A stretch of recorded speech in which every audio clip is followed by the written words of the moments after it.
The morning sun cast long shadows across the Colorado Territory, painting the dust-swept land in hues of amber and rust. Thomas Beckett squinted against the glare, his weathered hand steady on the reins as his horse picked its way through the rocky terrain. At 40, he'd seen enough sunrises to know this one promised trouble. The air hung too still, too heavy with unspoken tension.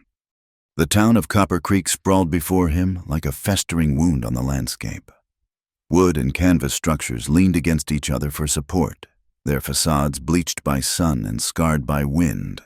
Thomas had avoided towns for the better part of 3 years, preferring the honest solitude of his cabin in the hills.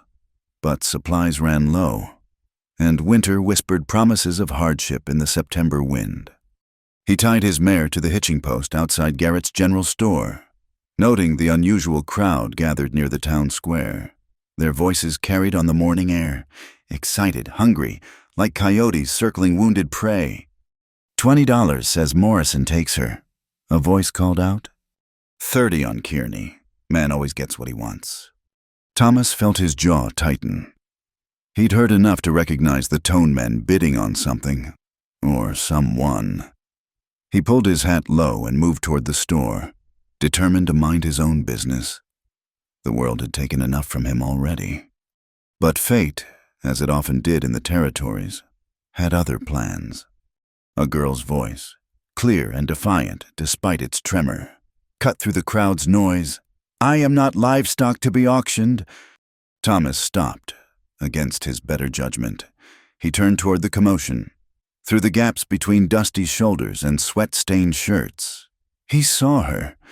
Evelyn Carter stood on a makeshift platform, nothing more than planks laid across barrels, 18 years old, with hair the color of prairie wheat and eyes that blazed with a fury that couldn't quite hide her fear. Her dress, though clean, bore the telltale patches of poverty. Her hands, bound before her, trembled despite the straightness of her spine. Now, Miss Carter." A man in a black coat addressed the crowd more than her. "Your father's debts are substantial. 40 acres, seed, supplies, all provided by my generosity. Payment is due." Thomas recognized Silas Kearney immediately. The man styled himself a businessman. But Thomas had seen enough predators to know one when it stood upright and wore a suit. Kearney's operation stretched across 3 territories: loans to desperate homesteaders, foreclosures when they couldn't pay, and always, finding ways to collect that went beyond mere money. "The contract specified monetary payment," Evelyn shot back. "Not this barbarism." Kearney's smile never reached his eyes. "The contract, my dear, included provisions for alternative compensation. Your father agreed to all terms when he signed. Perhaps he should have read more carefully before drinking away your future." A man near Thomas spat tobacco juice into the dust. "Kearney's right. Carter owes him near $300. Girl's the only thing of value that drunk ever had." "She's untouched, too," another added with a leer. "Kearney had Doc Walsh verify, adds to the value, don't it?" Thomas felt something cold settle in his stomach. He'd left this kind of ugliness behind, or so he'd thought. The badge he'd once worn lay buried with Margaret in a cemetery 200 miles north. He wasn't a lawman anymore, wasn't anyone's protector. But his feet moved anyway. "Bidding starts at $50. Kearney announced. "Who'll give me 50 for Carter's daughter Strong Girl, young, capable of good work, house-trained by her late mother?" 50, Morrison called out. 60, another voice. Thomas pushed through the crowd, his presence creating ripples of silence as men recognized him. The hermit from the hills, the man who'd killed Jake Thornton in a fair fight 3 summers back when Thornton had tried to claim Thomas's water rights. "This ain't your concern, Beckett," someone muttered. Thomas ignored him. Stepping into the clear space before the platform, Evelyn's eyes met his, green as spring grass, wide with a mixture of hope and fear. "The girl's not for sale," Thomas said, his voice carrying the kind of quiet authority that made smart men reconsider their options. Kearney's expression hardened. "Mr. Beckett, I heard you'd taken up residence in our fair territory. This is a legal matter. The girl's father owes me money. The law supports my right to collect." "What law?" Thomas asked. "The one you wrote, the one your bought judge enforces." A dangerous murmur ran through the crowd. Kearney's hand moved subtly toward his coat. Thomas had counted 3 of Kearney's men mixed among the townspeople. His hand rested easy near his Colt, a gesture that wasn't quite a threat but wasn't quite peaceful either. "I'll pay the debt," Thomas said. Silence fell like a hammer on anvil. Evelyn's sharp intake of breath was audible in the stillness. Kearney recovered first, his businessman's smile sliding back into place. $300. Cash. You have that kind of money, Mr. Beckett." Thomas reached into his coat, pulling out a leather pouch. Gold clinked as he tossed it to Kearney, who caught it with practiced ease. $300 and change. Count it if you like." "And why would a man like you pay such a sum for a stranger?" Kearney's eyes narrowed with suspicion. Thomas met his gaze steadily. "Maybe I don't like auctions that ain't for horses or cattle. Maybe I think even in Copper Creek, there ought to be some lines we don't cross." The crowd shifted restlessly. Some men nodded agreement. Others looked disappointed at losing their entertainment. Kearney weighed the pouch, his mind clearly calculating angles. "The debt transfers to you, then," he said finally. "The girl is your responsibility. But mark me, Beckett, I don't forget men who interfere in my business." "I'll try to lose sleep over that," Thomas replied dryly. Kearney gestured sharply, and one of his men cut Evelyn's bonds. She rubbed her wrists, looking between Thomas and Kearney with confusion and wariness. "Come on, girl," Thomas said, gentler now. "Let's get you away from here." She hesitated, then stepped down from the platform. The crowd parted reluctantly as Thomas led her toward his horse. He could feel their eyes, some hostile, some curious, all measuring. "I don't understand," Evelyn said quietly as they reached the mare. "Why would you?" "Save the questions for later." Thomas cut her off. "Can you ride?" "Yes, but—" "Then get up behind me. We're leaving." He swung into the saddle and offered her a hand. After a moment's hesitation, she took it, settling behind him with her arms tentatively around his waist. The crowd was already dispersing, the show over, though Thomas knew the talk would continue in saloons and parlors for days. As they rode out of Copper Creek, Evelyn finally spoke again. "I won't, if you expect me to—" "I expect nothing," Thomas said firmly. "You're not bound to me any more than you were to Kearney, but I've got a cabin where you'll be safe while you figure out your next move. That's all." "Why?" The question was barely a whisper. "Why help me?" Thomas was quiet for a long moment, listening to the rhythm of hooves on hard-packed earth. Why indeed? Because her defiance reminded him of Margaret, because he'd stood by once before while injustice wore the mask of law, because something in those green eyes spoke to the part of him he'd thought dead and buried. "Sometimes a man's got to draw a line," he said finally, even if he's not sure why. They rode in silence after that, the town shrinking behind them. Ahead lay the foothills and Thomas's solitary existence, about to become considerably less solitary. He'd acted on instinct, on some forgotten code that demanded he stand between the strong and the weak. But as Evelyn's slight weight pressed against his back, as her arms tightened slightly when the horse navigated rough ground, Thomas wondered if he'd just made the kind of mistake that changed everything. Kearney wasn't the type to forget or forgive, and the girl, well, she carried her own mysteries behind those fierce green eyes. The sun climbed higher, baking the earth and raising shimmers of heat from the rocks. Behind them, dust devils danced across the desert like ghosts of things to come. Thomas had saved Evelyn Carter from one fate, but in the untamed territories of Colorado, fate had a way of circling back like a persistent predator. For now, though, they rode toward the mountains, toward safety. toward a future neither could predict. The mare's steady gait carried them forward, away from Copper Creek's judgment and towards something that might have been hope, if either of them had been willing to name it. In the distance, thunder rumbled despite the clear sky, or perhaps it was just the echo of change, rolling across the canyon walls like a promise or a threat. Time would tell which it would prove to be. The cabin materialized from the pine shadows like something grown from the mountain itself. Rough-hewn logs chinked with mud, a stone chimney releasing a thin wisp of smoke into the afternoon air. Thomas felt Evelyn tense behind him as they approached. "This is it," he said, dismounting. "Not much, but it keeps the weather out." Evelyn slid down carefully, her legs unsteady after the long ride. She surveyed the modest structure, the small corral with 2 horses, the woodpile stacked neat against the wall. "It's peaceful," she said finally. "That's one word for it." Thomas led the mare to the corral. "Remote's another."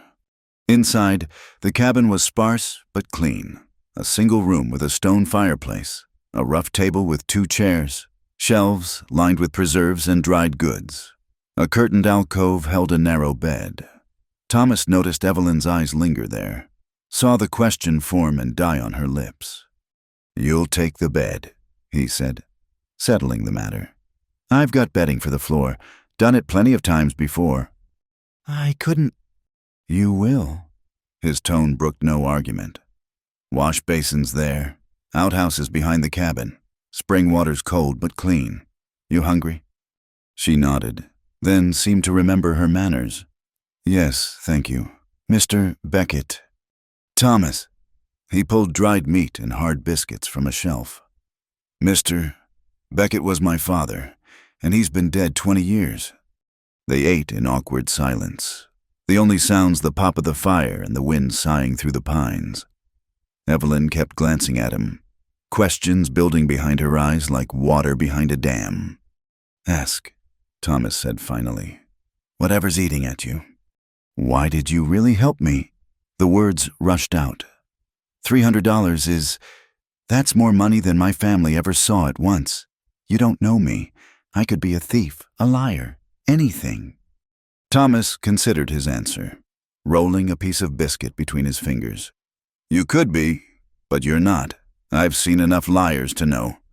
As for why," he shrugged. "Man sees something wrong. He either acts or he doesn't. I acted." "That's not an answer." "It's the only one I've got." She studied him with those sharp green eyes. "You've done this before. Helped someone." "What makes you say that?" "The way you faced down Kearney, like you'd stared down worse men and lived." She paused. "Were you a lawman?" The question hit closer than she could know. Thomas stood abruptly, moving to add wood to the fire. "Was, long time ago. Different life." "What happened?" "Life?" The word came out harsher than intended. He softened his tone. "Look, Miss Carter, Evelyn, you're safe here for now. Rest up. Figure out where you're headed next. I'll ride to the trading post in a few days. See about getting you passage on a stage heading east. You got family anywhere?" She shook her head. "My mother died 2 winters ago. Fever. My father—" Her voice caught. "He wasn't always a drunk. After Mama died, he just gave up. The farm failed. Kearney offered a loan. Seemed like salvation. Papa signed whatever papers were put in front of him. And you? I tried to hold things together, kept house, took in mending, sold eggs when the chickens laid. But it was never enough. When Papa died last month, kicked by a horse he was too drunk to handle properly, Kearney came calling, said the debt passed to me. Bastard, Thomas muttered. He had the law on his side. His law. Anyway, Evelyn wrapped her arms around herself. I thought maybe I could work it off honest like cooking, cleaning, such. Should have known better. Should have run the night Papa died. Where would you have gone? Anywhere. She met his gaze. Nowhere. What's a girl alone supposed to do out here? No money, no family, no prospects except what Kearney had planned. Thomas finished grimly. Silence settled between them again, but it felt different now, less strained, more like the quiet between people who'd shared something true. As evening approached, Thomas showed her around the property, the root cellar, the smokehouse, the spring that bubbled cold and clear from the rocks. Evelyn asked practical questions. What grew well in the rocky soil? How he preserved meat through winter? Where the nearest neighbors were? Nearest folks are the Johnsons, about 5 miles east. Thomas told her. Good people. They'd help if needed. But you don't need help. I mean, haven't yet. She studied him sidelong. How long have you lived alone up here? 3 years, give or take. That's a long time to be alone. Thomas didn't respond, but something in his silence must have warned her off that trail. They finished the tour and returned to the cabin as shadows lengthened across the clearing. After a simple supper, Evelyn insisted on cleaning up. Thomas sat by the fire, pretending to work on a piece of harness while actually watching her move about the small space. She had a quiet efficiency, a way of making herself useful without fuss. It stirred memories he'd rather leave buried. I know what you're thinking, she said suddenly, not turning from the wash basin. That's so. You're wondering what kind of trouble I'll bring, whether Kearney will come after me, whether you've bitten off more than you can chew. Maybe I'm thinking how long it's been since anyone else washed dishes in here. She did turn then, something almost like a smile playing at her lips. How long has it been? 3 years, give or take. Understanding dawned in her eyes. Your wife! Thomas nodded once, curtly. I'm sorry. Don't be. You didn't know her.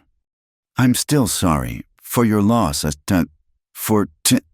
She gestured vaguely. For intruding on your peace. You didn't intrude. I invited. Ordered, more like. That too. This time she did smile. Just a little. And Thomas felt something in his chest that might have been warmth or might have been warning. Night fell properly, and the temperature dropped with it. Thomas built up the fire and laid out his bedroll near the hearth. Evelyn disappeared behind the curtain to change into the spare shirt and pants he'd offered her. Her dress needed washing and mending after the day's ordeal. When she emerged, swimming in his clothes, she looked younger and older all at once, vulnerable but trying not to show it. Thank you, she said, for everything. I'll find a way to repay you. No need. There's every need. I don't take charity. It's not charity, it's... Thomas searched for words. It's what people do, or should do. She studied him for a long moment. Not in my experience. Then you've known the wrong people. Maybe I have. She hesitated at the curtain. Good night, Thomas. Good night, Evelyn. He listened to her settle into the bed, the creak of ropes and rustle of blankets. Then quiet, broken only by the fire and the wind and the distant howl of something wild. Thomas lay on his bedroll, staring at the ceiling beams. What had he done? $300 was most of his savings, gathered over 3 years of hunting, trapping, and trading. Money meant for what he'd had no plans beyond surviving another winter, another year. Now he had Evelyn Carter in his bed, where Margaret had slept, where she'd died, and trouble brewing with Silas Kearney. The smart play was still to get her on a stage headed anywhere else. Let her make her own way. But he remembered the steel in her spine as she faced that crowd, the defiance that wouldn't quite bend to fear. She reminded him of... No, he wouldn't go down that path. Margaret was dead, and comparing this girl to her was unfair to both. Still, as sleep finally took him, Thomas found himself thinking about green eyes and prairie wheat hair, about courage in a patched dress, about the way she'd said his name like it was something worth knowing. Outside, the first snow of the season began to fall, silent and steady. By morning, The world would be transformed, made clean and white and new. But for now, in the warmth of the cabin, two strangers who'd been alone found themselves together, and that was change enough for one day. The fire burned low, casting dancing shadows on the walls. In her borrowed bed, Evelyn lay awake, listening to Thomas's steady breathing.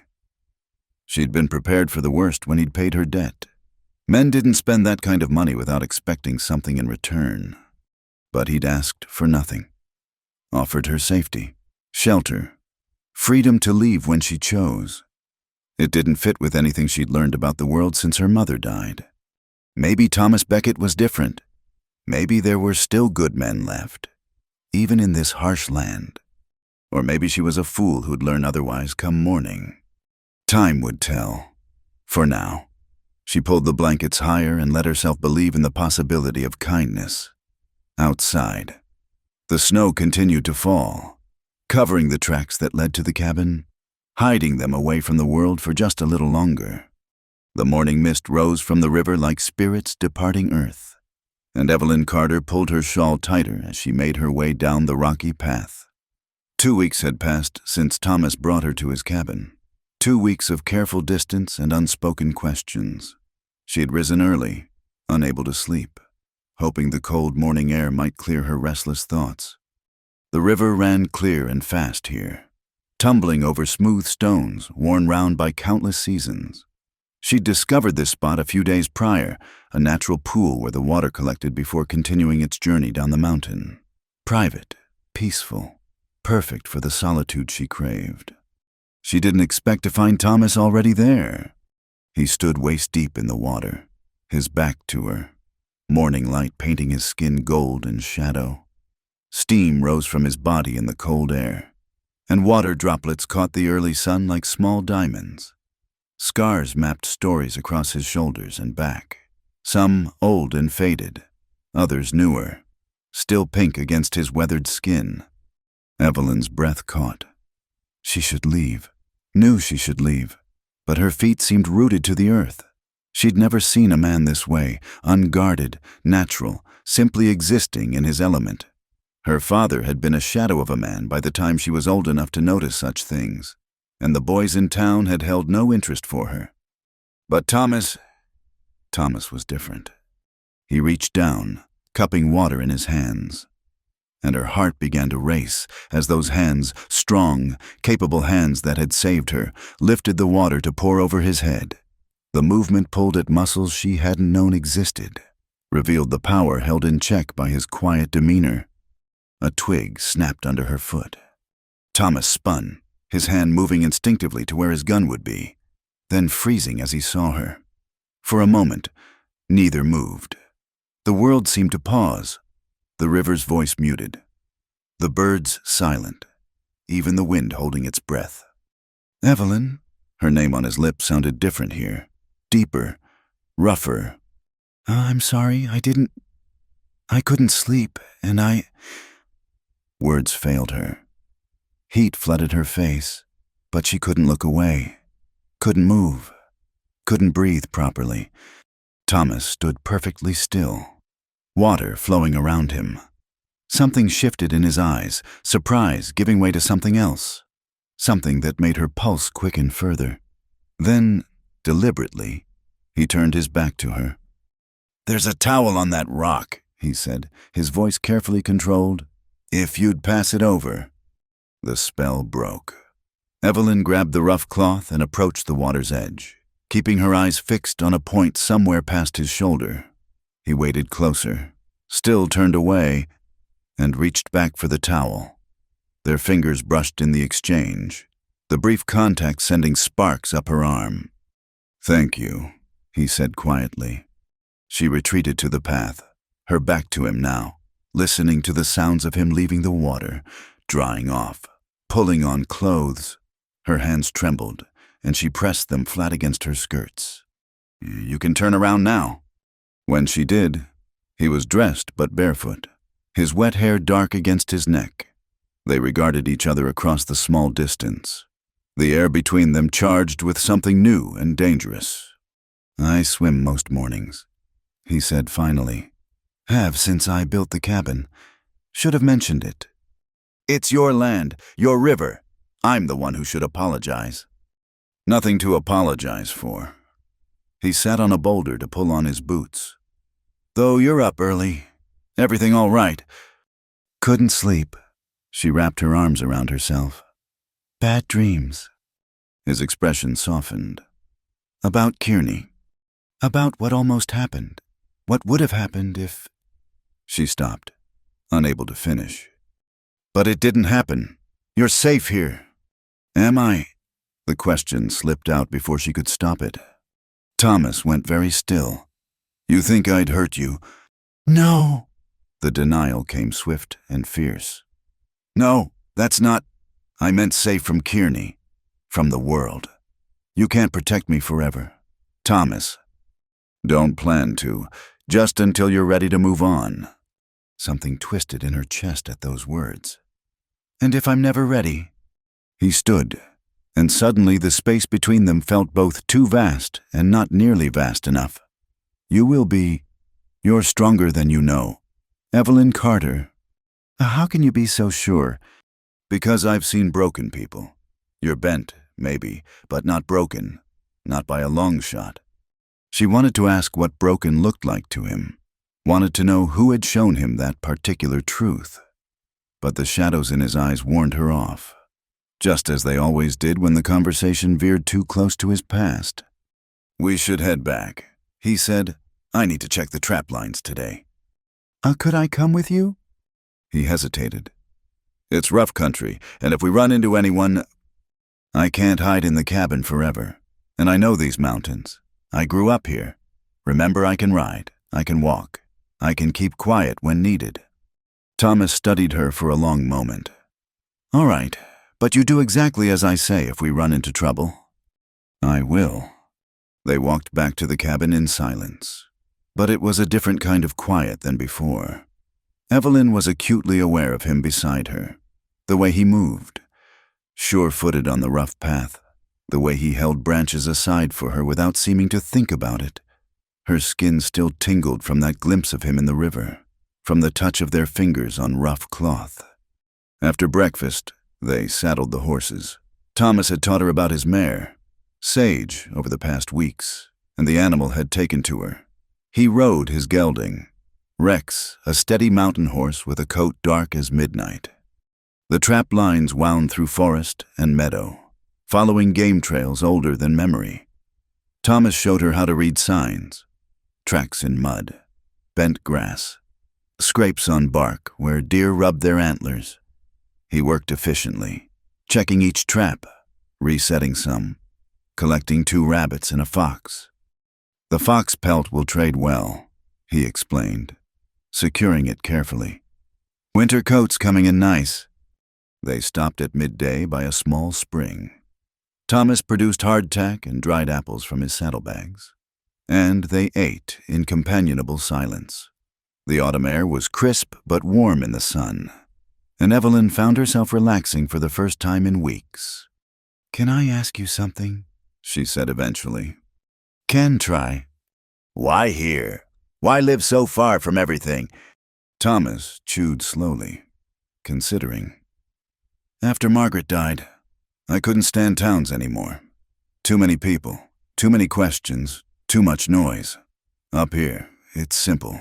The mountain doesn't lie to you, doesn't pretend to be something it's not.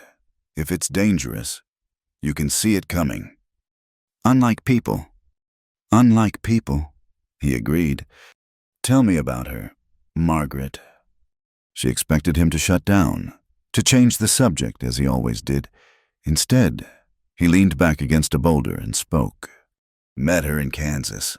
I was deputy sheriff in a cow town. Young, full of vinegar.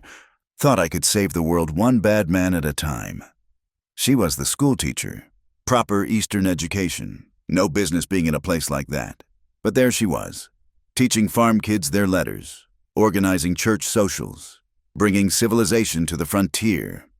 His voice held a warmth Evelyn had never heard before. It made her chest tight with an emotion she didn't want to name. She saw something in me worth saving. Lord knows why. We courted for a year proper-like, with chaperones and Sunday dinners. Married in the spring of '74. 5 years we had 5 good years. How did she... Fire. Started in the mercantile. Spread fast. Whole block went up. I was out of town, tracking rustlers. By the time I got back, he stopped. Jaw tight. Found her in what was left of the schoolhouse. She'd gone in to save the books. Always did care more about others than herself. Evelyn reached out without thinking, her hand covering his. I'm sorry. He looked at their joined hands, but didn't pull away. Long time ago now. Time doesn't make some things easier. No, it doesn't. He turned his hand palm up, fingers briefly closing around hers before letting go. We should keep moving. Want to be back before dark. The rest of the afternoon passed quietly. They finished checking the trap lines, and Thomas showed her edible plants, which mushrooms to avoid, how to find direction by moss and sun. She absorbed it all, understanding that he was teaching her survival whether he admitted it or not. As they rode back toward the cabin, the sun sinking low, Evelyn found herself stealing glances at him. This morning had changed something between them. She'd seen him not as her protector or benefactor, but as a man who still grieved his lost love, who chose solitude over the risk of further pain, who was teaching her to survive on her own, even as part of her wished he'd ask her to stay. Riders, Thomas said suddenly, pulling up short. Evelyn followed his gaze and saw them, 3 men on horseback, waiting in the clearing by the cabin. Even at a distance, she recognized the black coat of the lead rider. Kearney, she breathed. Stay behind me, Thomas ordered, his hand moving to check his rifle. Whatever happens, you stay mounted and ready to run. I won't leave you. You will if I tell you to. His voice was iron. Promise me. She saw the set of his jaw, the readiness in his posture, and understood. He would fight for her, kill for her if needed. The knowledge should have frightened her. Instead, it made her feel fierce. I promise, she lied. They rode forward to meet whatever waited in the clearing, the dying light painting the world in shades of gold and shadow. Evelyn's heart raced, but not from fear alone.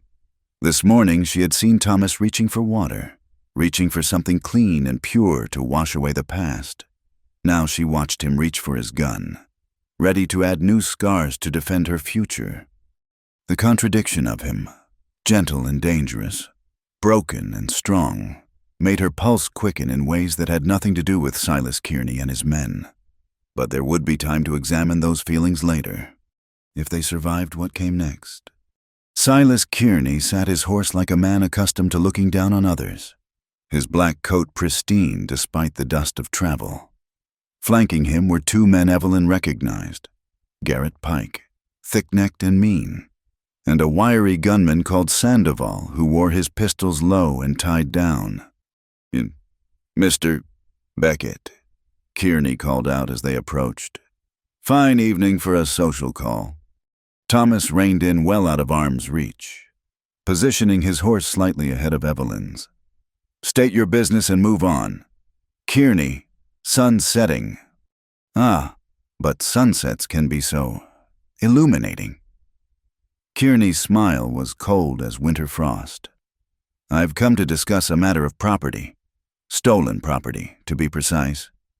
Nothing here belongs to you. The girl disagrees. Don't you, Miss Carter? Kearney's eyes fixed on Evelyn. You left before we could finalize our arrangement. Poor form. My dear, very poor form. I owe you nothing, Evelyn said, proud when her voice didn't shake. Thomas paid my father's debt in full. You counted the money yourself. Indeed he did, but you see, there were additional considerations. Interest accrued, penalties for late payment, administrative fees. Kearney produced a document from his coat.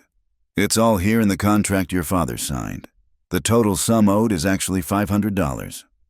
That's horseshit and you know it, Thomas said flatly. Pike's hand drifted toward his gun. "Watch your mouth, hermit." Thomas didn't even glance at him. "You got your money. More than fair for a debt that was probably half what you claimed to begin with. Now get off my land." "Your land." Kearney's eyebrows rose. "How presumptuous. You see, I've been doing some research. This particular parcel hasn't been properly claimed. No deed filed. No homestead established. You're squatting. Mr. Beckett, the territorial government takes a dim view of squatters. I've been here 3 years. That gives me rights. Only if you file the proper paperwork, which you haven't, too busy hiding from the world. I suppose." Kearney's smile widened. "I, however, have filed a claim. As of yesterday, this land belongs to me. You're the trespasser now." Evelyn felt the tension in Thomas's body, saw his knuckles whiten on the reins, but his voice remained steady. "Even if that's true, and I doubt it is, doesn't change anything about the girl. She's free to go where she pleases." "Of course she is. I'm not unreasonable." Kearney shifted in his saddle, leather creaking. "I'm prepared to make a generous offer. Return Miss Carter to fulfill her obligations, and I'll allow you to remain here as my tenant. Reasonable rent, of course. Everyone wins." "Except Evelyn." "The girl would be well cared for, fed, clothed, housed in comfort. Many would consider it a step up from her current circumstances." Thomas's laugh was harsh as crow's call. "Dressed up pretty for your customers. You mean, I know what kind of business you run in those back rooms of yours. Kearney." "Careful, Beckett. Slander is actionable." "Truth isn't slander." The clearing fell silent except for the horse's breathing and the distant call of a nighthawk. Evelyn watched the men size each other up, calculating odds and angles. 3 against 1, with her more liability than help. But Thomas sat easy in his saddle, hand resting on his thigh, inches from his holster. "Here's my counteroffer," Thomas said finally. "You turn those horses around and ride out. Don't come back. The girl stays free.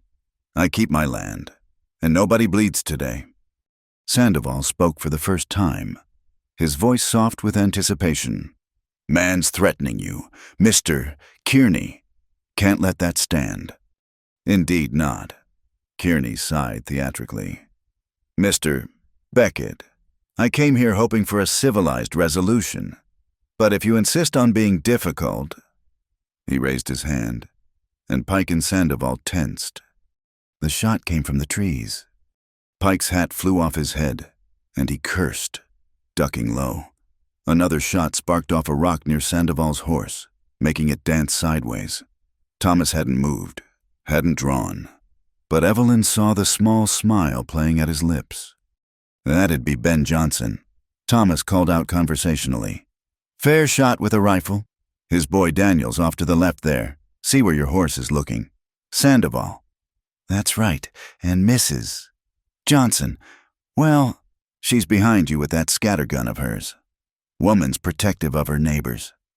Kearney's face had gone pale. "You planned this?" "Nope, but the Johnsons have been watching this place since I brought Evelyn home. Good people. Like I said, they take a dim view of men who traffic in human misery." "This isn't over," Kearney hissed. "It is for today." Thomas's voice hardened. "You've got 10 seconds to be gone.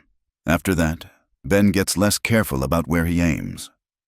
Kearney yanked his horse around, Pike and Sandoval following, as they reached the tree line. Kearney turned back. "You've made a powerful enemy today. Beckett, I have friends in the territorial government. Judges who owe me favors. You can't protect her forever." "Don't have to, just long enough." After they vanished into the gathering darkness, 3 figures emerged from cover.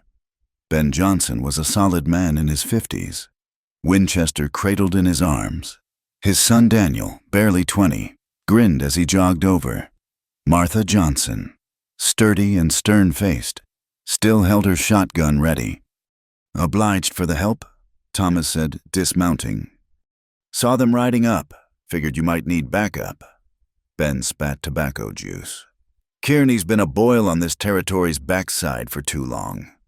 Martha approached Evelyn, who had climbed down on shaky legs. You all right, child? Yes, ma'am, thank you, all of you. Don't thank us yet, Martha said grimly. Men like Kearney don't give up easy. He'll be back with more men or legal papers or both. Let him come, Daniel said hotly. We'll be ready. His father cuffed him gently. Don't be eager for killing, boy, but don't shy from it neither if it comes calling. He looked at Thomas. What's your play? Thomas glanced at Evelyn, then back at Ben. Haven't decided yet. Need to think on it. Well, you think on it with full bellies. Martha's got stew on. You're both coming to supper. It wasn't a request. They secured the horses and walked the mile to the Johnson homestead, a proper cabin with add-on rooms and a barn. The smell of beef stew made Evelyn's stomach growl. Over dinner, they discussed options. Ben confirmed what Thomas suspected. Kearney had influence in the territorial capital, enough to make legal troubles if he chose. Could file your own claim. Ben suggested, I'd witness it. Say you've been here the whole 3 years. Could, but that puts me on official records. Rather avoid that if possible. Martha studied him shrewdly. Running from something. Mr. Beckett. From something toward nothing. Been working so far. Until now, Evelyn said quietly. Everyone looked at her. I've brought trouble to your door. I should leave. Find somewhere else. Where? Thomas interrupted. Where would you go that Kearney couldn't find you, man like that has reach? Then what do we do? Thomas was quiet for a long moment. Then, we make him not want to find you. Make it cost more than it's worth. How? Don't know yet, but I'll figure something out. After dinner, they walked back under a canopy of stars. The temperature had dropped, and Evelyn shivered despite her shawl. Without speaking, Thomas shrugged out of his coat and draped it over her shoulders. It smelled of leather and wood smoke and something uniquely him. Thank you, she said softly. Cold night. They walked in silence until the cabin came into view. Then Evelyn spoke again. Were the Johnsons really watching, or did you signal them somehow? Thomas almost smiled. Ben was hunting that ridge this morning. Saw Kearney's dust. Figured trouble. The rest was luck and good neighbors.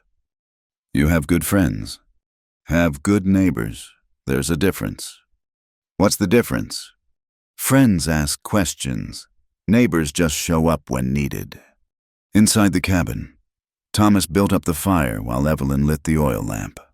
The familiar routine felt different now. Charged with the day's events, she still wore his coat, unwilling to give up its warmth just yet. I meant what I said, she told him.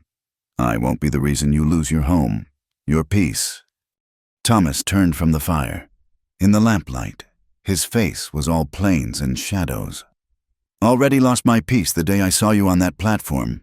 As for the rest, he shrugged.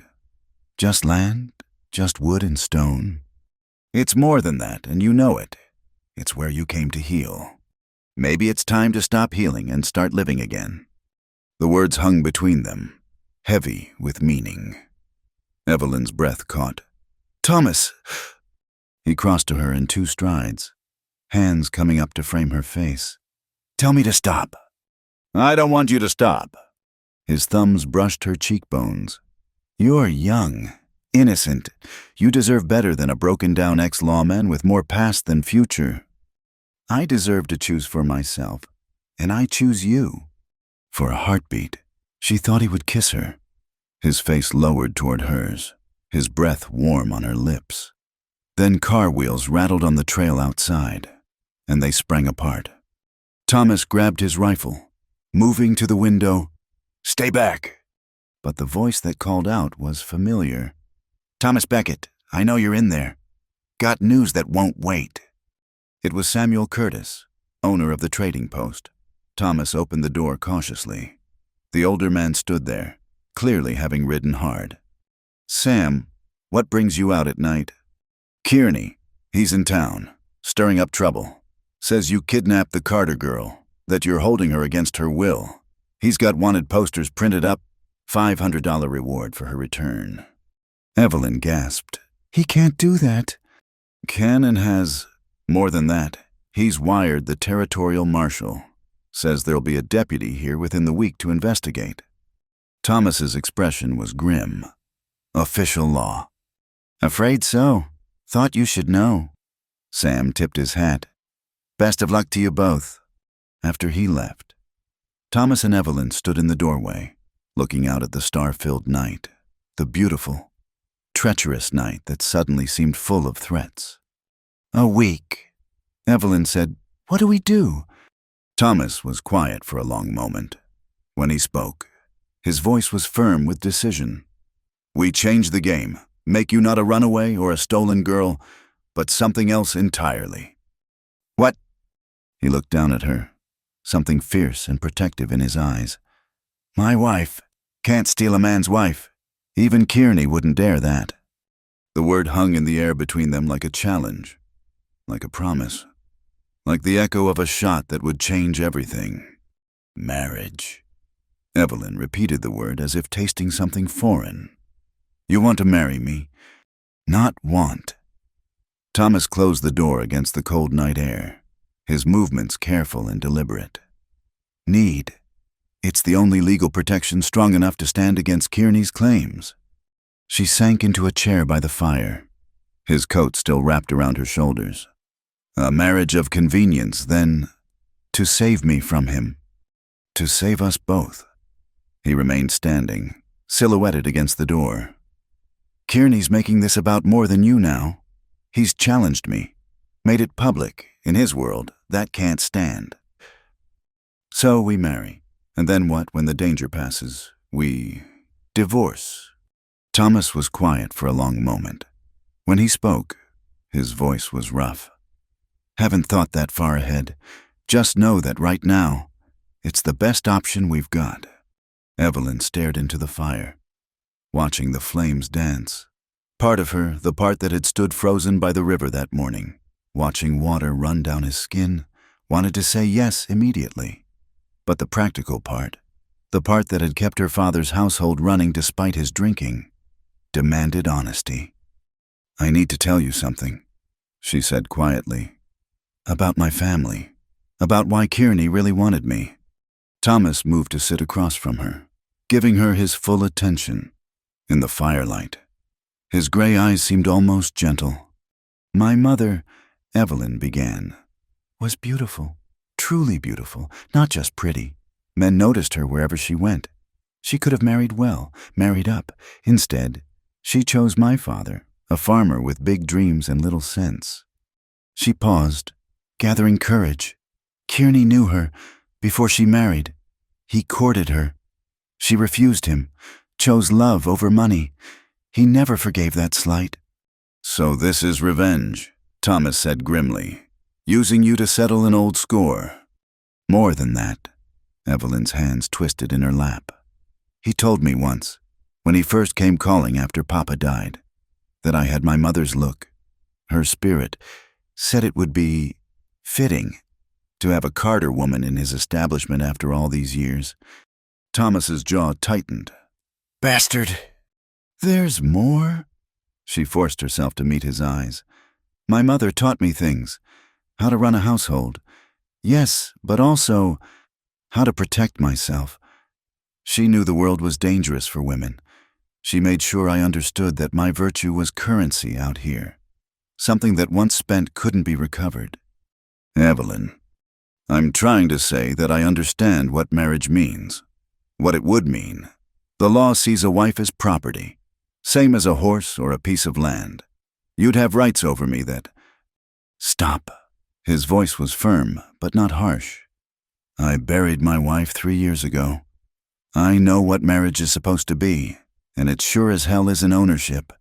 She studied his face, searching for truth. Then what is it? Partnership, trust. Two people choosing to face the world together instead of alone. He rubbed his jaw. a gesture she was beginning to recognize as his way of buying time to think. What Margaret and I had, that took time to build, years. This would be different, a legal shield, nothing more. Nothing more, she echoed, trying not to let disappointment color her voice. Unless... He stopped, shook his head. No, you're too young to tie yourself to someone like me. Once Kearney's dealt with, you could go east, start fresh, find someone worthy of you. And if I don't want someone worthy, the words slipped out before she could stop them. If I want... She couldn't finish, but she didn't need to. The air between them crackled with the same tension that had been building for weeks. Thomas stood abruptly, moving to the window. There's something else to consider, he said, his back to her. The Johnsons mentioned a traveling preacher due through here in 2 days. Reverend Walsh, he could perform the ceremony, make it legal, but people would talk. A rushed marriage always sets tongues wagging. Let them wag. It's not their life at stake. He turned to face her. No, but you'd have to live with the gossip, the assumptions. People would think that I'm carrying your child. Evelyn stood, letting his coat fall from her shoulders. That you had to marry me, Thomas. They're already thinking worse. At least this gives us legal standing. It also makes you a target, as my wife. Kearney's already made me a target. This just evens the odds. They stood facing each other across the small cabin, the fire casting dancing shadows on the walls. Outside, wind rattled the shutters like impatient fingers. You're sure? Thomas asked finally. Once done, it can't be easily undone, and I would never force... I know. She crossed to him, stopping just out of arm's reach. I've seen how you are. Felt safe here from the first night. You're nothing like the men my mother warned me about. Your mother never met anyone like me, he said with bitter humor. A man running from his past, hiding in the mountains like a wounded bear. You deserve better. Evelyn. I deserve the right to choose. She lifted her chin. And I choose this. Choose you. Even if it's just for protection. Even if it means nothing more than papers filed and vows spoken. I choose it. Thomas searched her face for a long moment. Then he nodded once, sharply. All right. We'll ride to the Johnsons at first light. Ask Ben to send word to the preacher. 2 days to prepare. What needs preparing?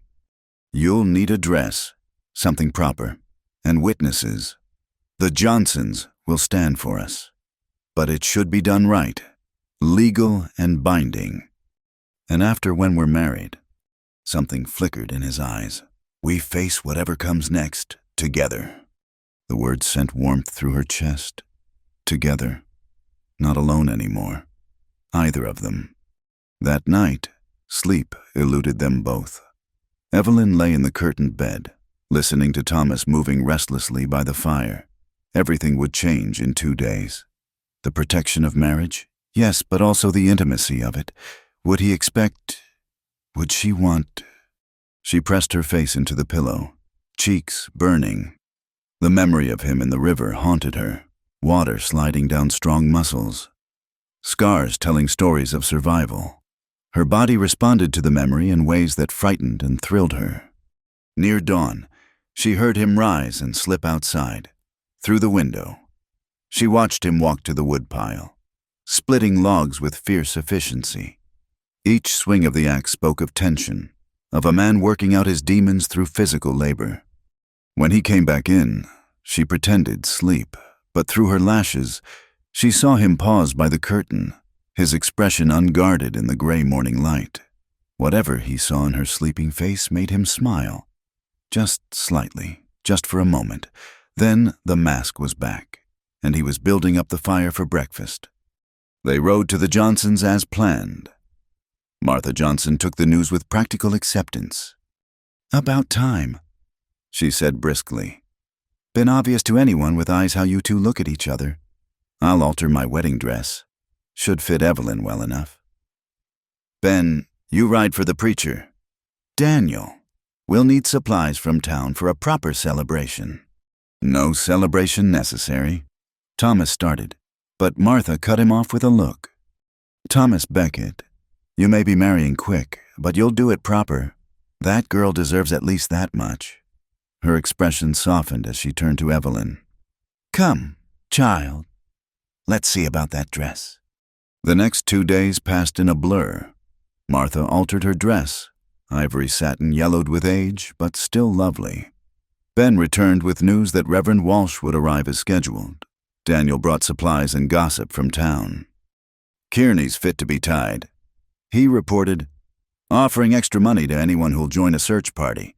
But most folks are staying clear. Your reputation counts for something. Mr. Beckett." "And the marshal?" "No word yet, but the telegraph lines have been busy." The morning of the wedding dawned clear and cold. Evelyn stood in the Johnsons' spare room, letting Martha help her into the dress. In the mirror, she hardly recognized herself. The ivory satin transformed her from frontier girl to woman. Her mother's necklace, the only jewelry she owned, rested at her throat. "Nervous?" Martha asked, pinning up Evelyn's hair. "Terrified," Evelyn admitted. "Good. Means you understand what you're doing. Marriage is serious business, even when it starts like this." Martha's hands were gentle. "Can I give you some advice?" "Please." "That man cares for you more than he lets on. Seen it in how he watches you when you're not looking, how he stands between you and any danger, real or imagined. Don't let him convince you this is just convenience." But he said, "Men say lots of things. It's what they do that matters, and Thomas Beckett's been acting like a man in love since the day he brought you home." Evelyn's heart raced. "He loved his wife, Margaret? He can't—" "Hearts ain't limited to loving just once, child. They can break and mend and love again, sometimes stronger for the breaking." Martha stepped back, surveying her work. There, pretty as a picture. The ceremony was held in the Johnsons' main room, with Ben and Martha as witnesses. Reverend Walsh, a thin man with kind eyes, performed the service with simple dignity. Thomas wore his best shirt and a string tie Daniel had loaned him. He'd shaved carefully, his jaws smooth for once, making him look younger and somehow more vulnerable. When Evelyn entered the room, Thomas went absolutely still. His eyes traveled from her face to the dress and back, something raw and wondering in his expression. For a moment, the mask slipped entirely, and she saw hunger there, and hope, and fear all mixed together. "Dearly beloved," Reverend Walsh began, and Evelyn barely heard the words. All her attention focused on Thomas, the warmth of his hand as he took hers, the steadiness of his voice as he spoke his vows, the way his thumb brushed her knuckles when he slipped his mother's ring onto her finger. "Do you, Evelyn, take this man?" "I do," she said, surprised by the firmness of her own voice. "Then, by the power vested in me by the territory of Colorado, I pronounce you man and wife. You may kiss your bride. Thomas." For a heartbeat, Thomas hesitated. Then he cupped her face gently, as he had that night in the cabin, and pressed his lips to hers. The kiss was soft, almost chaste, but Evelyn felt it like lightning through her body. Her hands came up to rest on his chest, feeling his heart race beneath the cotton shirt. When they parted, his eyes held a question. Later. That look seemed to say, later they would sort out what this meant, what they were to each other now. Martha had prepared a wedding lunch, and they ate with determined cheer, everyone carefully avoiding mention of Kearney or the trouble that had driven them to this moment. But as afternoon wore on, Thomas grew restless. "We should get back," he said finally. "Want to be home before dark." Home. The word sent a shiver through Evelyn. It was their home now, officially. She was Mrs. Thomas Beckett, with all that implied. They rode back quietly, the marriage certificate tucked safely in Thomas's saddlebag. Proof, if the marshal came calling. Legal protection wrapped in ivory satin and spoken vows. As they crested the final ridge, Thomas suddenly pulled up short. Smoke rose from the cabin's chimney, smoke they hadn't left behind. "Stay here," he ordered, reaching for his rifle. But Evelyn had seen what he'd seen. Horses in the corral that didn't belong there. Her hand found the small pistol Martha had pressed on her that morning, a wedding gift of a practical sort. "Together," she said firmly. "We face whatever comes next together. You promised." Thomas looked at her, his wife now, in law, if nothing else, and nodded grimly. Together they rode down toward whatever waited in their home, united now against the world that would tear them apart. The cabin door stood open, lamplight spilling out despite the daylight. A figure moved inside, and Evelyn's breath caught. But it wasn't Kearney who emerged. It was a woman, tall and elegant despite the frontier clothes, with steel-gray hair and eyes the exact shade of Thomas's. "Hello, son," she said calmly. "I heard you got married. Thought it was time we met." Thomas went rigid in his saddle. "Mother." The word fell like a stone into still water, sending ripples through everything Evelyn thought she knew about the man she just married. The woman who claimed to be Thomas's mother stood framed in the doorway like a portrait of refined steel.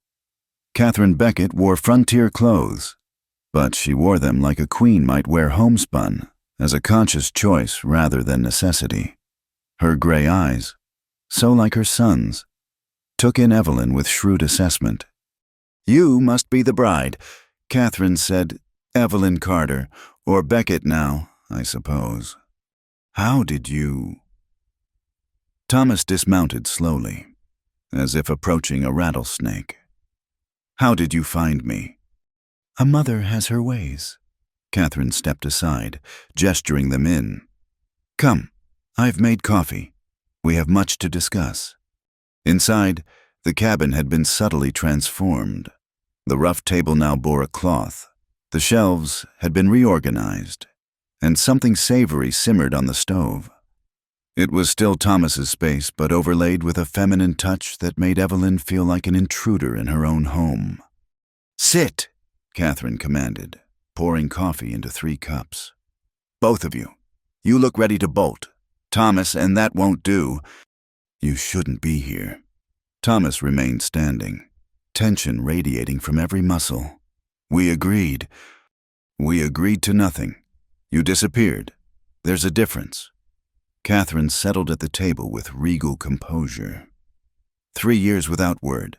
Did you think I wouldn't eventually come looking? I thought you'd respect my wishes." "Your wishes."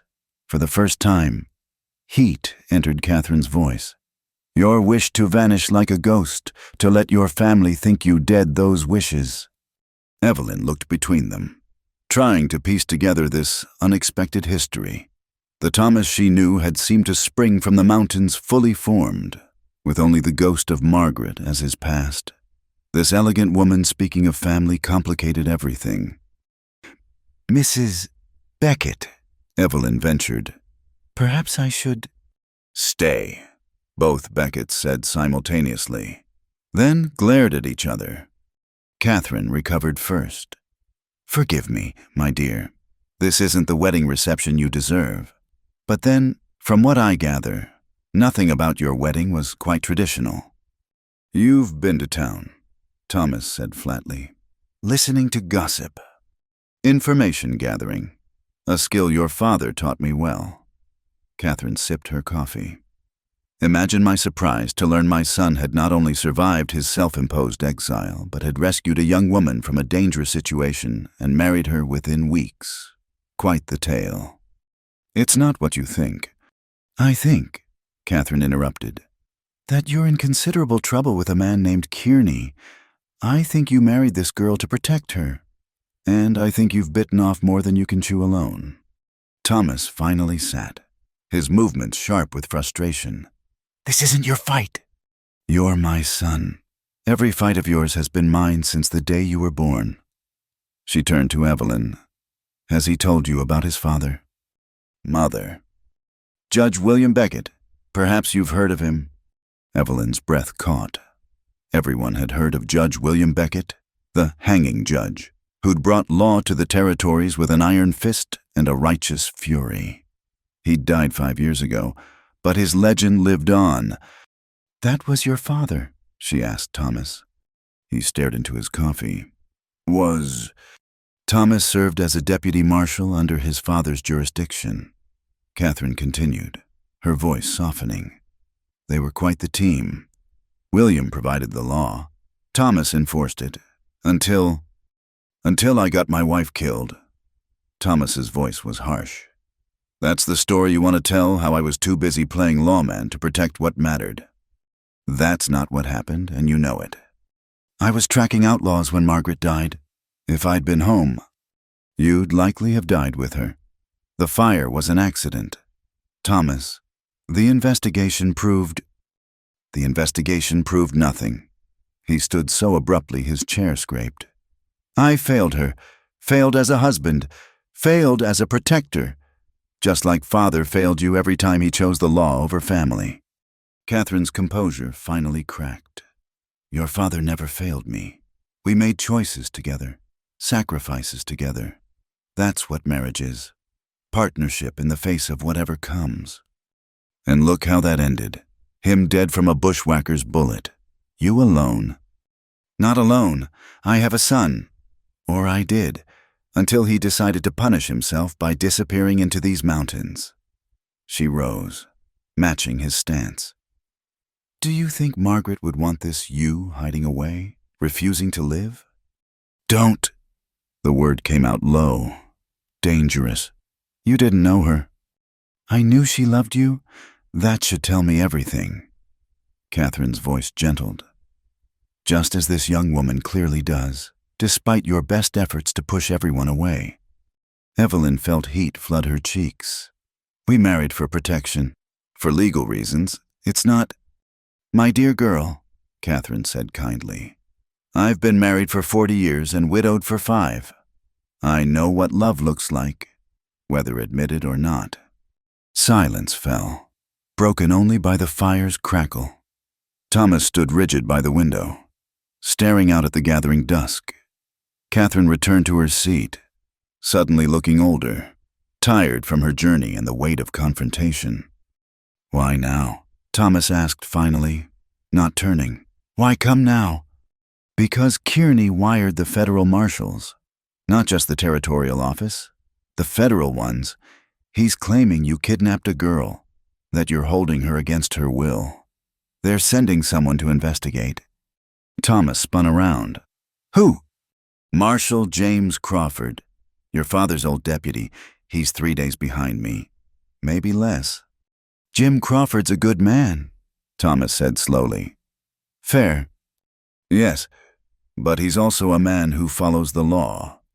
If Kearney has manufactured enough evidence." Catherine let the implication hang. Evelyn felt the walls closing in. "But we're married now. Legally married. That should complicate Kearney's claims." "Yes, but men like him don't give up easily." Catherine studied her son. "You need to tell Crawford everything. About Kearney's real business, about the illegal contracts, all of it." "With what proof? My word against a respected businessman's." "Our word," Evelyn corrected. "I can testify to what he intended, what he's done to other girls." "No." Thomas's refusal was immediate. "You're not getting in front of a judge to tell that story. Not ever." "It's my story to tell. It's our story now." He crossed to her, dropping to one knee beside her chair. "We're married. Remember, your fights are mine." The echo of his mother's earlier words wasn't lost on anyone. Catherine watched them with something like satisfaction. "Then let me help," she said. "I didn't come empty-handed. Your father kept files on everyone of importance in the territories, including Silas Kearney. There are records, testimonies he thought might be useful someday." Thomas looked up sharply. "Father investigated Kearney." Among others, he suspected the man's legitimate businesses were fronts but could never prove it.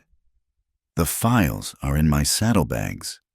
Not enough to convict, perhaps, but enough to make Crawford ask the right questions. "You brought evidence." Thomas shook his head, almost smiling. "Of course you did. I brought insurance. Your father taught me to never enter a fight unarmed." Catherine's expression grew serious. "But Thomas, this won't end with legal maneuvering. Men like Kearney don't accept defeat gracefully." "I know." He stood, helping Evelyn to her feet. "We'll be ready." "We?"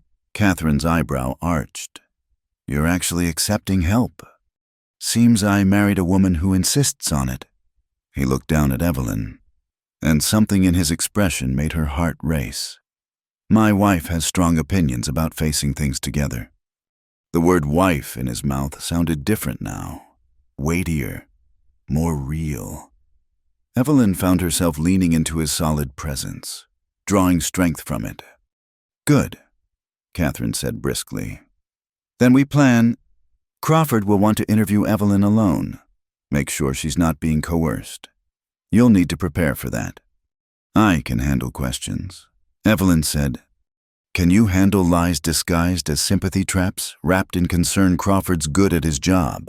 And his job is finding the truth." They spent the next hours strategizing.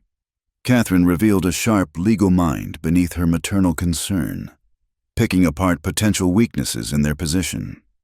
As night fell, she produced provisions from her saddlebags, including a bottle of wine. "For the newlyweds," she said with a smile that didn't quite hide her sadness. "Your father and I shared a bottle like this on our wedding night." Thomas accepted it carefully, as if it might shatter. "Thank you." "Now," Catherine announced, "I'll be staying with the Johnsons. Martha's expecting me. We corresponded years ago, though she never mentioned it to you. I'm sure discretion is a valuable frontier quality." "You planned all this," Thomas accused. "I planned for possibilities. Your father's habit, I'm afraid." She pulled on her coat. "I'll return tomorrow. We have much work to do before Crawford arrives." At the door, she paused. "Thomas, she's lovely and brave. Margaret would have liked her." Before he could respond, she was gone, leaving them alone in the cabin that suddenly felt too small, too warm, too full of possibilities. Evelyn busied herself clearing the table, needing something to do with her hands. "Your mother is formidable." That's one word for it. Thomas secured the door, checked the windows, habits of a cautious man. "I'm sorry. I didn't know she'd come." "Are you sorry she did?" He considered this. "No, not anymore. She's right. I've been hiding. From family, from feeling, from—" He gestured between them. "From this." "This," Evelyn's voice came out breathier than intended. Thomas crossed to her, removing the dishes from her hands and setting them aside. "This marriage, what it could be, if we let it. You said it was just for protection, just papers and legality." "I say a lot of things." His hands came up to frame her face, as they had during their kiss at the wedding. "My mother called me out on that too. Smart women, both of you." "Thomas," her heart hammered against her ribs. "We don't have to. I mean, just because we're married doesn't mean—" "Doesn't mean what?" His thumbs traced her cheekbones. "Doesn't mean I've been thinking about kissing you properly since this morning. Doesn't mean I lay awake every night listening to you breathe. Wondering what you dream about doesn't mean I went half crazy when Kearney tried to take you." Each question brought his face closer to hers. She could feel the heat of him, smell soap and leather and something essentially masculine. "I thought you still loved Margaret," she whispered. "I do. Part of me always will. But she's gone, and you're here, and my heart seems to have room for both." His forehead rested against hers. "If you'll have a broken-down lawman who comes with too much baggage and an interfering mother." "I married him, didn't I?" "For protection, for safety." "Thomas Beckett." She pulled back enough to meet his eyes. "I've been half in love with you since you faced down Kearney in that town square. Maybe before, When you offered me freedom, choice, respect, things no man had offered before. So yes, I married you for protection, but also for the way you look at me, the way you make me feel safe and wild all at once, the way my heart races when you walk into a room. Evelyn, she pressed her fingers to his lips. We have 3 days before the marshal arrives, before we have to face whatever comes next. Can we just be married just for tonight? His answer was to kiss her properly, the way he'd clearly wanted to that morning. Not the chaste brush of lips from the ceremony, but something deeper, hungrier. Evelyn melted into him, her hands fisting in his shirt as the world narrowed to the pressure of his mouth, the strength of his arms around her.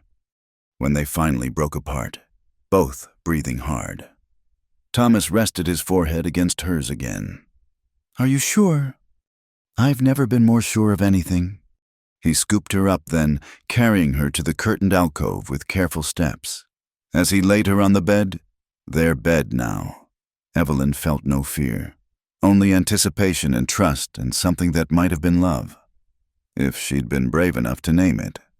Outside, snow began to fall again, covering their tracks, hiding them from the world for one more night.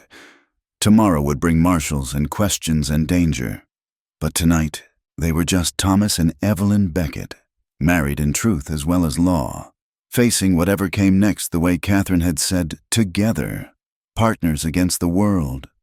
In the dying firelight, as Thomas worshipped her with gentle hands and whispered promises, Evelyn understood what his mother had meant.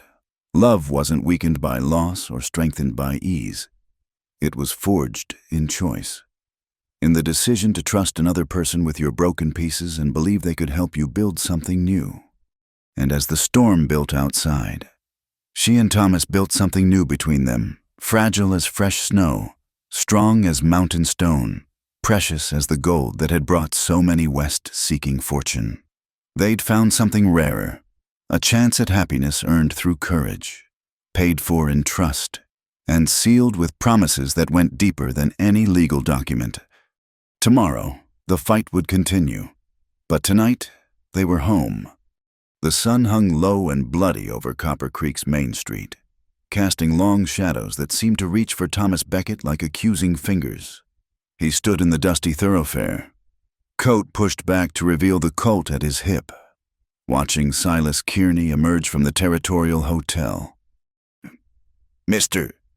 Beckett," Kearney called out, his voice carrying clearly in the still air. "I heard you'd come to town. Brave of you, considering..." "Considering what?" Thomas kept his voice level, aware of the townspeople gathering at windows and doorways. "Considering you're harboring a fugitive. My property." Kearney descended the hotel steps slowly, flanked by Pike and Sandoval. 2 more men Thomas didn't recognize lounged against the hotel's posts. "Marshal Crawford was quite interested in my testimony yesterday." "Your lies, you mean..." "Truth is what the law says it is, and the law is about to say you're a kidnapper and you're a whore." The word never fully formed. Thomas's fist connected with Kearney's jaw, sending the man sprawling in the dust. Pike's hand went for his gun, but froze as a voice rang out. "Nobody move." Marshal James Crawford stepped from the sheriff's office, his star catching the dying light. A lean man in his 50s with sharp eyes and steady hands. He commanded respect through presence alone. "Everybody keep their hands where I can see them." Kearney struggled to his feet, blood trickling from his split lip. "You saw that? Martial unprovoked assault?" "I saw a man defend his wife's honor." Crawford's tone was dry as desert sand. "Though hitting him was stupid. Thomas, you always did let your temper get the better of you." "Jim?" Thomas nodded to the marshal. "Been a while." 3 years, give or take. Heard you got married?" "I did. Also heard there's some dispute about the circumstances." Crawford's hand rested casual-like on his pistol. "Why don't we discuss this somewhere less public?" "The man's a kidnapper." Kearney spat blood. "He took the girl against her will." That's to be determined. For now, everyone goes about their business. Kearney, you and your men head back inside. Thomas, you come with me. Marshal Crawford. Kearney's voice turned oily with false concern. Perhaps you should know that I've uncovered additional evidence. The girl's not the first Thomas Beckett has acquired. Thomas went still. What are you talking about? Just some interesting information about your late wife. How she came to marry you. The debts her family owed. So similar to the Carter situation. Kearney smiled through bloody teeth. History repeating itself, one might say. You son of a...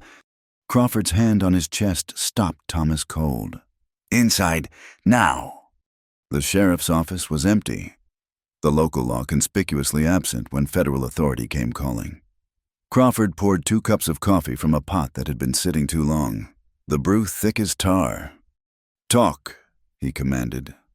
Thomas told it straight, finding Evelyn on the auction block, paying her debt, the escalating threats from Kearney.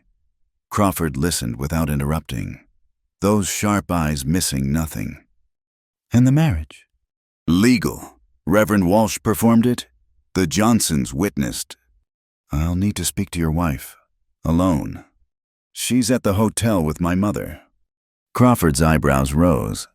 Catherine's here. That explains the wire I got yesterday. Your mother always did have a way of stirring the pot. She brought Father's files on Kearney. Did she now? Crawford leaned back. William always suspected Kearney was dirty but could never prove it. What's in these files? Testimony from girls who escaped his employment. Financial records that don't add up. Connections to missing persons cases across 3 territories. Why didn't William pursue it? He died before he could. Thomas met Crawford's eyes. Bushwhacker's bullet. Remember right after he started asking questions about Kearney's operation? Crawford's expression sharpened. You suggesting Kearney was involved? I'm suggesting the timing was convenient. That's a serious accusation. It's a serious situation. They sat in silence, the weight of old ghosts filling the space between them. Finally, Crawford sighed. I need to follow procedure. Thomas, interview the girl. Review the evidence. You understand that? I understand. Just remember, Kearney owns half this town. His money buys a lot of testimony. I've been doing this job since before you were born. Boy, I know bought testimony when I hear it. Crawford stood. Where are you staying? Mother took rooms at the Continental. Seemed safer than the Territorial. Smart. I'll interview your wife there in an hour. Have those files ready. Thomas made his way to the Continental Hotel, a smaller establishment that catered to travelers rather than the town's power brokers. He found Evelyn and his mother in the parlor, surrounded by papers. How did it go? Evelyn asked, rising to meet him. As expected, Jim wants to interview you in an hour. I'm ready. She touched his bruised knuckles gently. You hit him. He insulted you. Oh, Thomas. Her exasperation was tinged with warmth. You can't fight every man who speaks ill of me. Watch me try. Catherine looked up from the documents. Save the fighting for when it counts. Crawford's arriving soon, and we need Evelyn prepared. Thomas, look at this. She handed him a yellowed paper, a girl's testimony, dated 2 years before, describing how Kearney had trapped her in debt through a dying father's desperation. The parallels to Evelyn's story were unsettling. There are 6 more like this, Catherine said. Your father was building a pattern. And here, she produced another document. Transfer of deed for the old Murphy silver claim, signed over to Kearney's company the day after Dan Murphy's daughter disappeared. You think he killed her? I think she refused to pay her father's debt the way Kearney wanted, and she paid a different price. Catherine's voice was steel. Your father thought so too. A knock interrupted them. Crawford entered, hat in hand, looking every inch the professional lawman. His eyes catalogued the room exits, potential weapons, positions of each person. Mrs. Beckett.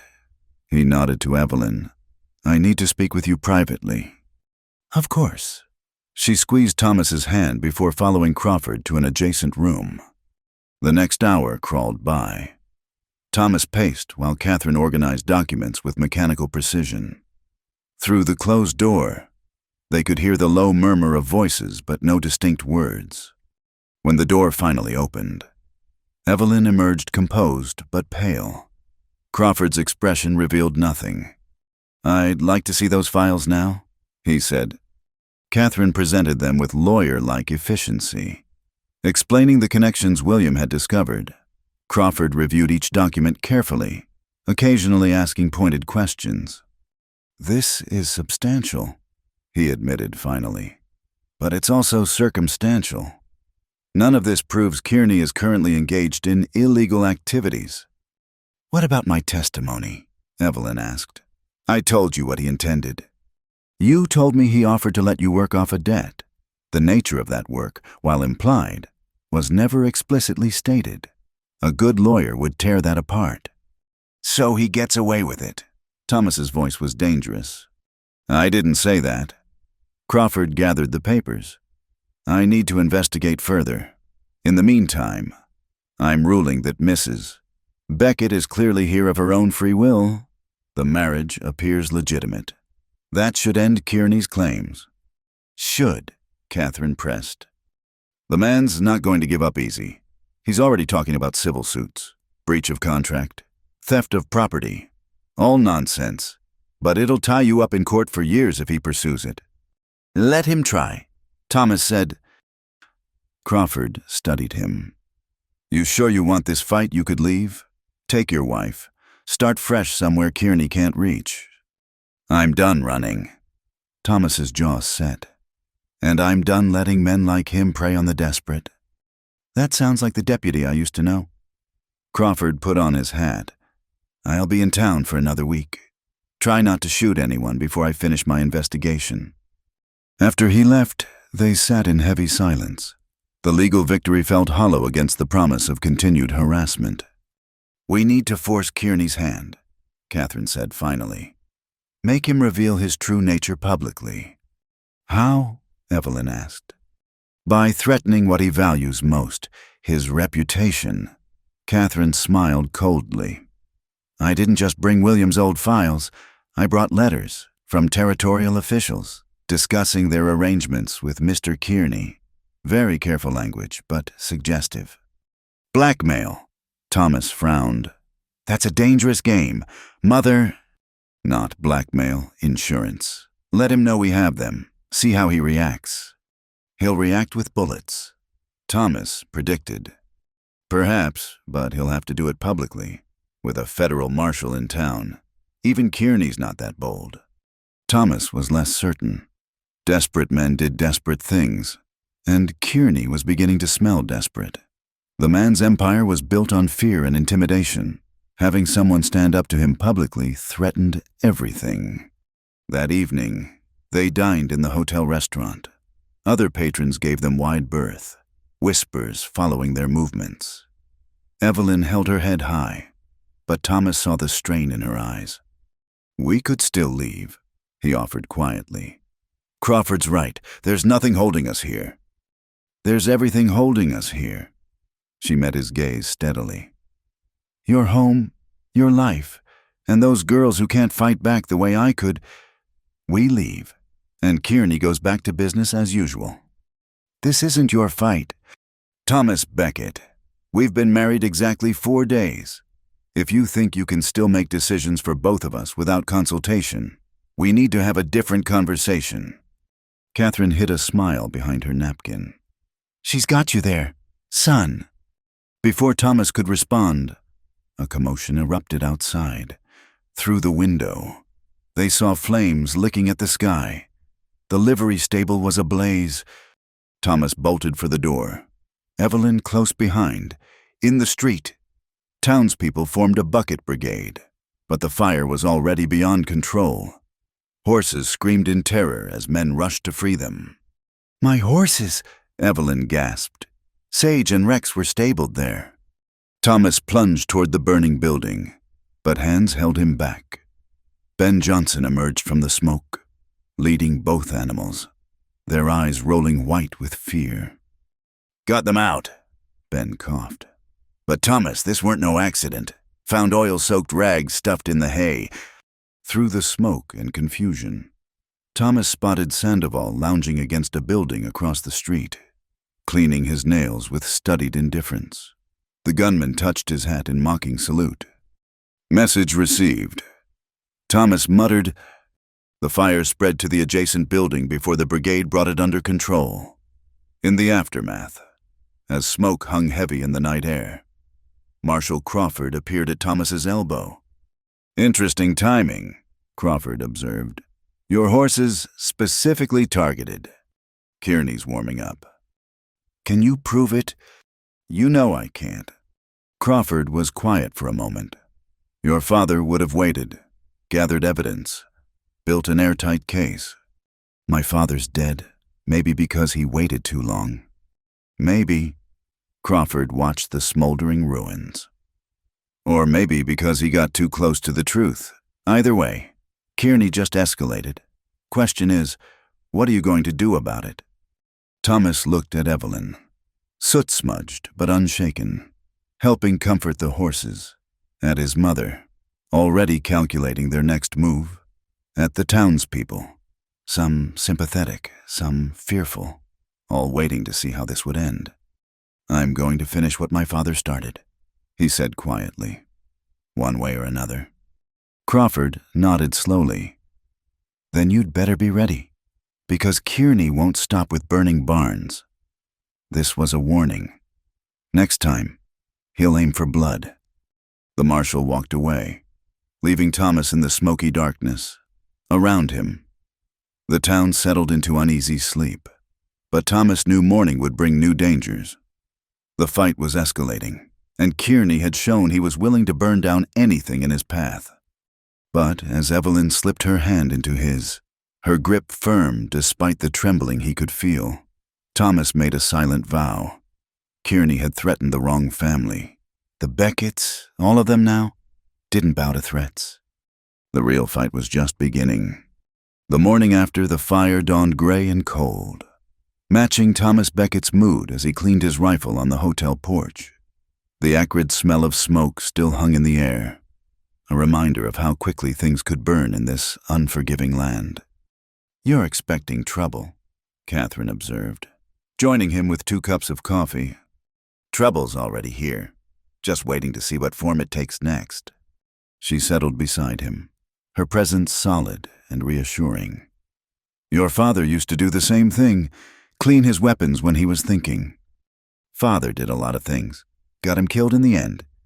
"Living got him killed. Would you prefer the alternative?"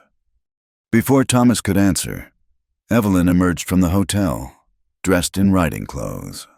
The determined set of her jaw told him everything.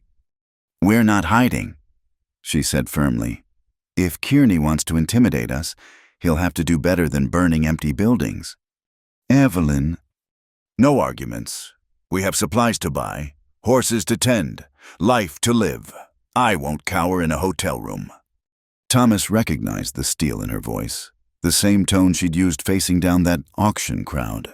His wife might be young, but she was no wilting flower. "Then we go armed," he conceded, "and we go together."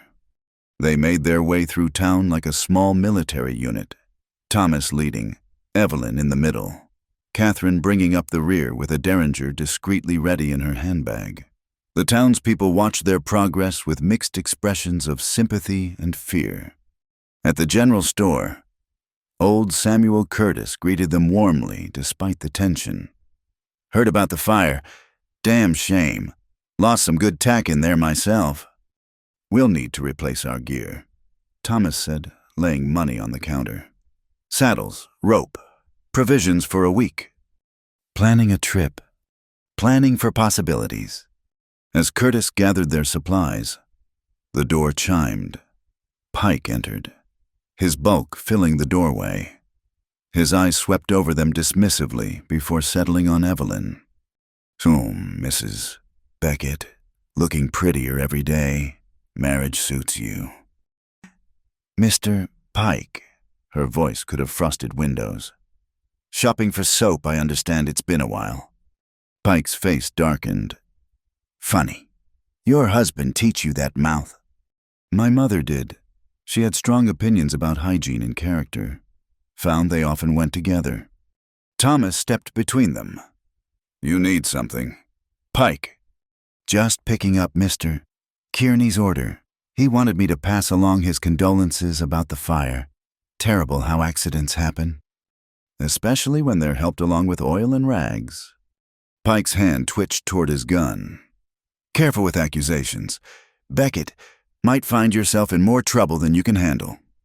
I've been in trouble before, still standing. For now. The implied threat hung in the air as Pike collected a wrapped package and left. Curtis let out a breath he'd been holding. Thomas, that man's killed more folks than cholera. Maybe you should... Should what run hide let Kearney win? Thomas shook his head.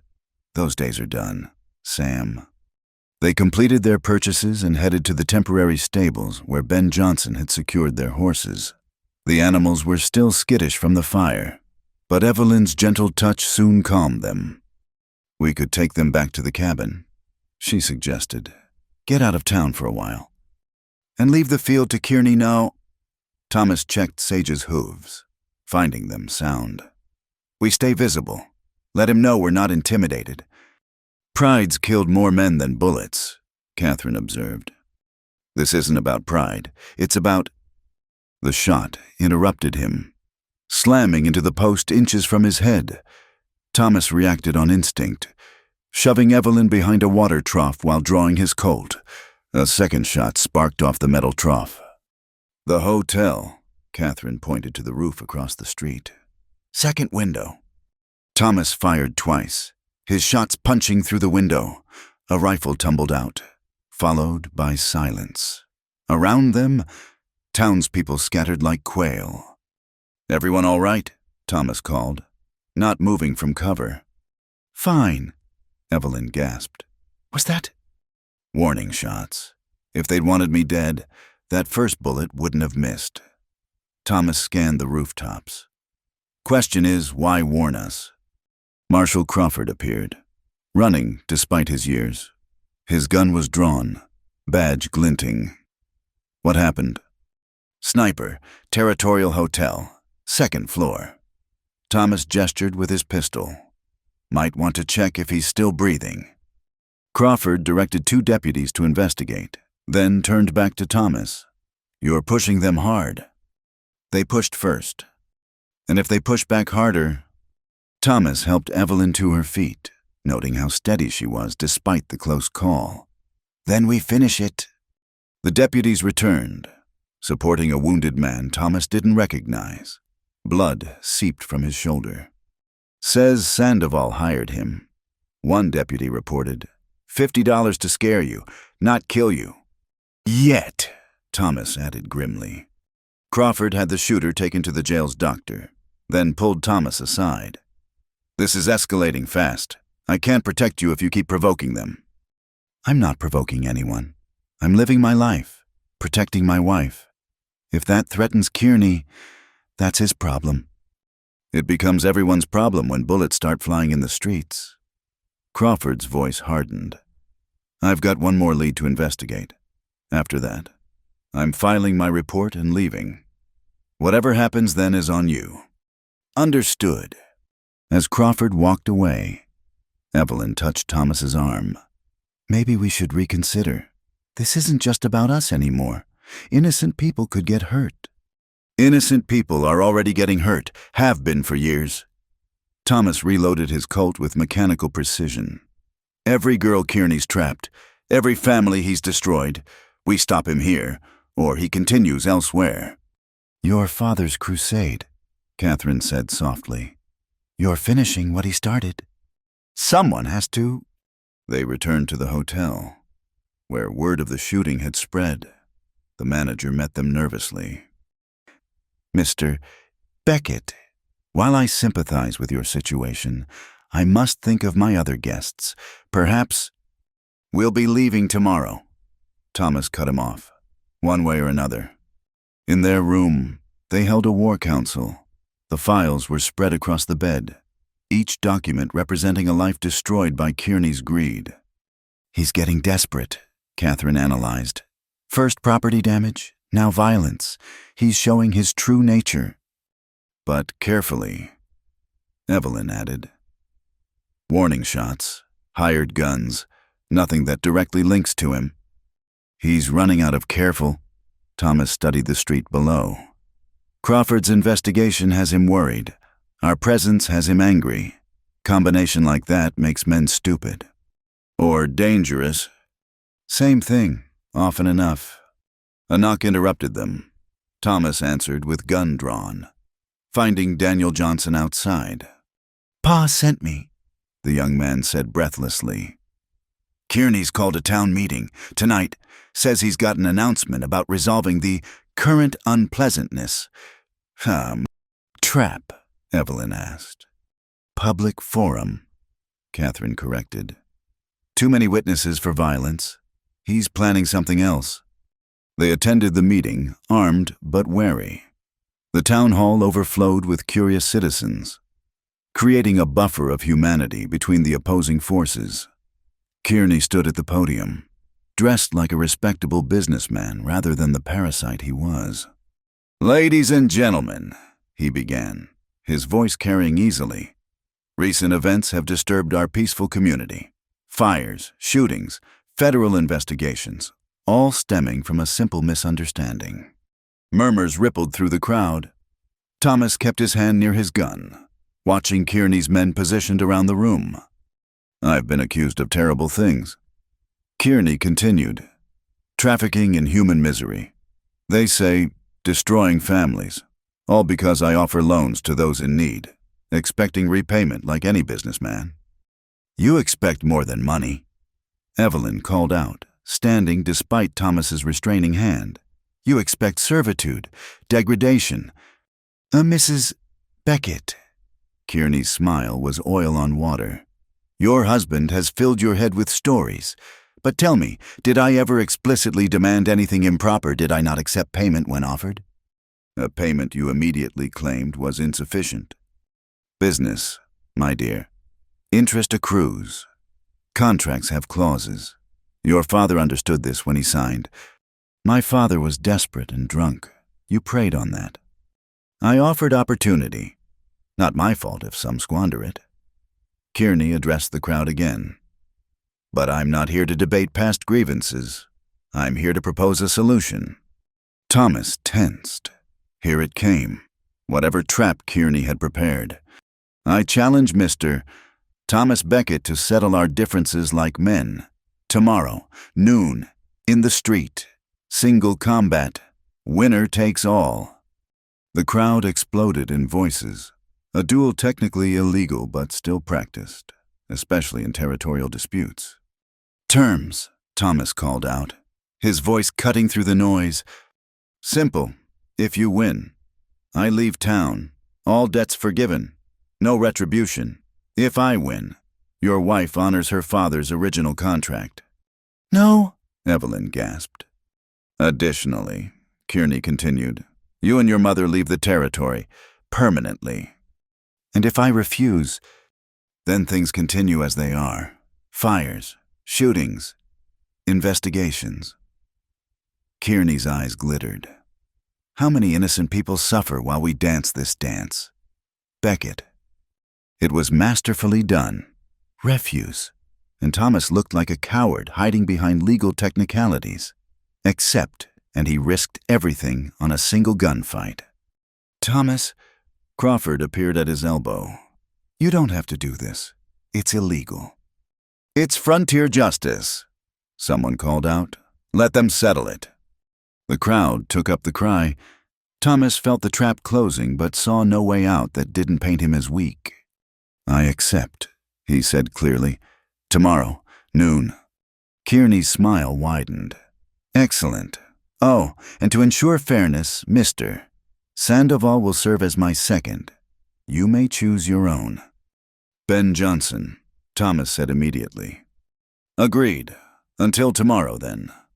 As the crowd dispersed, Evelyn gripped Thomas's arm tight enough to hurt. "You can't do this. Sandoval's a professional killer." "Which is why Kearney chose him." Thomas covered her hand with his. "But I've faced professionals before. And if you lose—" "I won't. But if you do," he met her eyes squarely, "then you run, fast and far. Mother will help you disappear." "I won't." "You will." His voice brooked no argument. "Promise me, Evelyn, whatever happens, you don't let him take you." Tears started in her eyes. "We were supposed to face things together." We are, right up until noon tomorrow." That night, they prepared. Thomas cleaned and checked his weapons while Catherine wrote letters. Insurance. She called them, to be sent if things went badly. Evelyn tried to stay strong, but Thomas caught her crying silently when she thought he wasn't looking. "Come here," he said softly, pulling her into his arms. "I can't lose you," she whispered against his chest. "Not when I just found you." "You won't. Sandoval's fast, but he's also arrogant. Expects people to fear him. I don't fear him." "What do you fear?" He was quiet for a long moment. "Failing you. Failing to protect what matters. Again." "You've never failed me. Not once." "Not yet." She pulled back to look at him. "Thomas Beckett, you listen to me. Tomorrow, you're going to face that man, and you're going to win. Not because you're faster or better, but because you have something to come back to. Something worth living for." "Evelyn." "I love you," she said fiercely. "I loved you before we married. Loved you more each day since. And I'll love you tomorrow and all the days after. But only if you come back to me. So you fight, and you win, and you come home. Understood?" "Understood," he said roughly, kissing her with desperate passion. They spent their last night holding each other, whispering promises and plans for after. When to rebuild, where to travel, how many children to have. Dreams to hold against the darkness, hope against the coming storm. Dawn broke clear and cold. Thomas rose early, leaving Evelyn sleeping, and went to the river one last time. He thought of that morning weeks ago when she'd seen him bathing, when everything had started to change. The water ran the same, indifferent to human struggles, constant as the mountains themselves. When he returned, he found the cabin transformed into a war room. Ben Johnson had arrived with his sons, all armed. Martha was there too, comforting Evelyn. Even Crawford stood in the corner. Official neutrality warring with personal concern. "Kearney's already in town," Ben reported. "Set up at the Territorial. Sandoval's been drinking coffee and checking his guns all morning." "Let him prepare," Thomas said calmly. "Won't matter in the end." "Thomas," Crawford stepped forward. "I've been investigating all night. Found something. One of Kearney's former associates, willing to testify about the murders. The girl you asked about, Murphy's daughter, he knows where she's buried." Hope flared in Evelyn's eyes. "Then we don't need the duel." "Witness disappeared an hour ago," Crawford continued grimly. "Along with his family. Kearney's reach is long." "Then we do this the old way," Thomas said, "the permanent way." Noon approached like a funeral drum. They rode into town together, Thomas and Evelyn on their horses, the others flanking them like an honor guard. The streets filled with spectators, windows crowded with faces. In the main street, a rough square had been marked. Kearney waited at one end, Sandoval beside him. The gunman looked relaxed, almost bored, his hands loose at his sides. "Punctual," Kearney called out. "I admire that." Thomas dismounted, kissing Evelyn one last time. "Remember your promise." "Remember yours," she whispered back. He walked to his position, Ben Johnson at his shoulder. The crowd fell silent, even the wind seeming to hold its breath. "Rules are simple," Kearney announced. "On the count of 3, draw and fire. Last man standing wins." "Understood." Thomas said.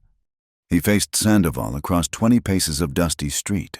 The gunman smiled slightly, supremely confident. Thomas emptied his mind of everything but the moment. Not Evelyn's tears, not Catherine's worried face, not the weight of all those files representing destroyed lives. Just him, his gun, and the man he had to kill. "One," Kearney called. Thomas's hand hovered near his Colt. Sandoval hadn't moved, still radiating casual confidence. 2. A child cried somewhere in the crowd. A horse stamped. Thomas's world narrowed to Sandoval's shooting hand. 3. Thunder in the street. 2 shots so close they sounded as one. Powder smoke drifted like fog. Sandoval stood frozen, a look of surprise replacing his smile. A red stain spread across his chest. He looked down at it with something like betrayal, then crumpled into the dust. Thomas lowered his smoking Colt, a graze burning along his ribs where Sandoval's bullet had passed. Close, but not close enough. "No," Kearney's composure finally cracked. "You cheated, you must have—" "He won fair," Crawford said loudly. "Everyone saw it. Your man drew first, fired first. Thomas was just faster." "Impossible Sandoval was the best." "Was," Thomas agreed. Past tense. The crowd stirred, sensing the shift in power. Kearney's men looked uncertain without their champion. Pike started forward, but a dozen guns swung his way. "It's over, Kearney," Thomas said. "You lost. Time to honor the agreement." "I'll see you dead first," Kearney snarled, producing a hidden derringer. The shot came from the crowd. Kearney spun and fell, clutching his shoulder. Catherine stood with her small pistol still smoking, her expression ice cold.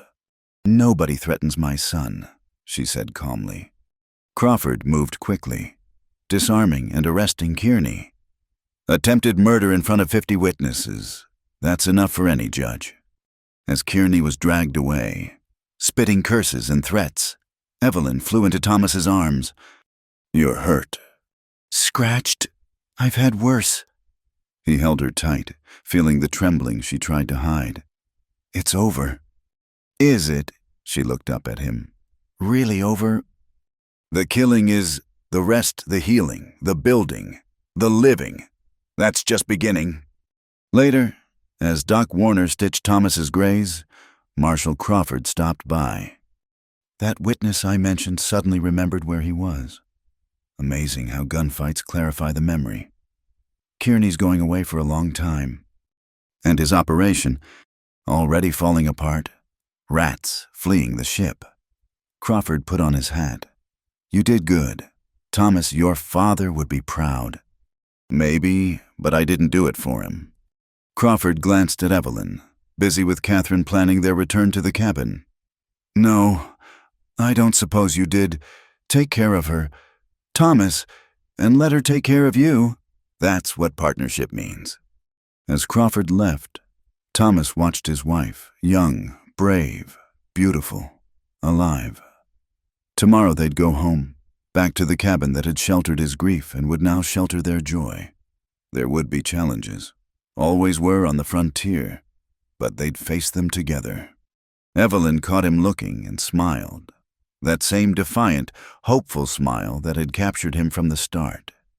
He smiled back, feeling something he hadn't felt in years. Peace. Not the peace of isolation, but the peace of connection. The peace of having something worth protecting, worth fighting for, worth coming home to. The sun set over Copper Creek, painting the sky in shades of victory and promise, and in the Continental Hotel, Thomas Becket held his wife and planned their future, while outside. The world continued its turning, a little more just than it had been that morning. Justice served, love preserved, and hope restored. In the wild territories of Colorado, that counted as a happy ending. Thank you so much for listening to this Wild West love story. I'd love to hear where you're listening from. Please share in the comments below so we can connect and discuss your thoughts about Thomas and Evelyn's journey. If you enjoyed this tale of courage, love, and justice in the Old West. Please subscribe to Wild West Night. Hit that like button. And don't forget to press the hype button to help more people discover this story. Your support means everything.